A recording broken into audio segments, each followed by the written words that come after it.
یہ تقریباً 25 یا 30 سال پرانی بات ہے۔ رات پڑوسی کے گھر سے آوازیں آنے لگیں تو بڑے بھائی نے کہا، ذرا معلوم کر کے آؤ کہ کیا ہوا ہے۔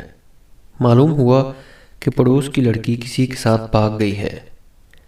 گھر واپس آیا تو بھائی نے پوچھا کیا ماجرا تھا۔ میں نے شرم کی وجہ سے بھائی کو کہا کہ پڑوسی کی سائیکل چوری ہو گئی ہے۔ بھائی نے کہا میں دیکھتا ہوں، اور چل دیے پڑوسی کے گھر۔ میں گھبرا گیا، ساتھ میں بھی چلا گیا۔ بھائی نے جاتے ہی بولا، اچھا ہوا، ایسا تو ہونا ہی تھا کسی دن۔ جب اپنی چیز کی حفاظت نہیں کرو گے۔ 2-3 بار میں نے دیکھا لڑکوں کے ساتھ، پتہ نہیں کہاں کہاں گھوم رہے ہوتے ہیں لے کے، ہر روز کسی نئے لڑکے کے پاس ہوتی۔ ایک بار تو میں بھی لے گیا تھا، پڑوسی آگ بگولا ہو رہا تھا، بھائی چپ نہیں ہو رہے تھے۔